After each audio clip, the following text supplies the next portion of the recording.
This is Group High Five. Quick, what's your name? Logan. Alright. Nikki. Yeah. Taylor. And I'm Zach. Okay, we chose to do number 4.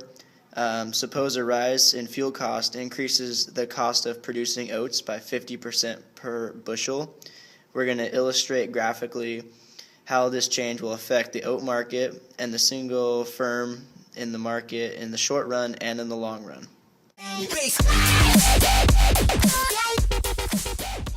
So for number 4, the original setup of the graphs, this would be the market graph and this would be the firm graph. For the firm, they are price takers, so the equilibrium price would be at 175 over in the market, and the firm would also be at 175 because the firm takes whatever price is at the market. The equilibrium price of the market is where supply and demand meets. This would be at 175 and 18,000, and then that price is transferred over to the firm. At 175, the firm is producing 17 bushels of oats.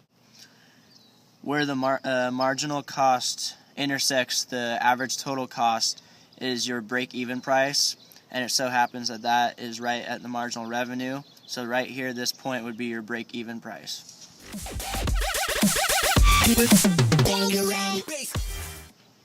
In the new graph, because of a change in price of factors of production, supply has shifted left on the graph, which means there's less supply for every price level. End it. Okay. The new equilibrium price level for the market is at 1,300 bushels and $2.25, which is indicated by this line right here. This line is your marginal revenue line for the firm because the firm is price takers, so they take the price of the market at $1.75. $2.25. Sorry. At the new price, at the profit maximizing point, which is right here, the intersection of the marginal revenue line and the marginal cost line,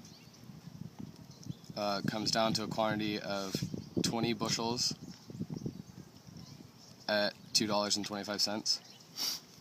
20 bushels, which has changed from 17 since the shift in the supply. The total revenue has also increased from $29.75 to $45, and the total cost is raised from $29.75 to $35. Since profit is total revenue minus total cost, your profit is $10.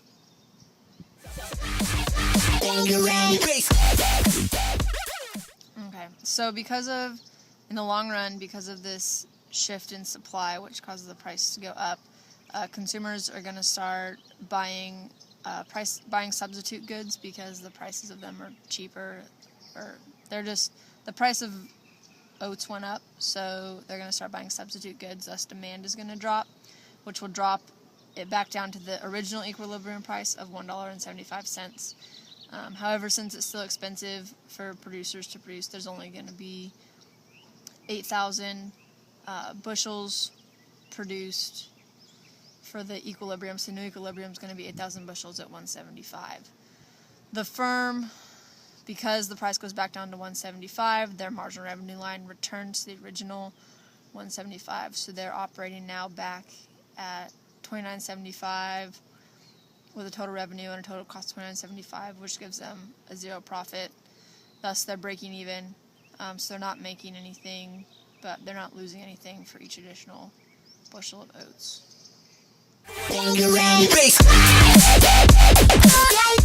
That was our presentation from Group High Five. We totally missed. We totally missed that.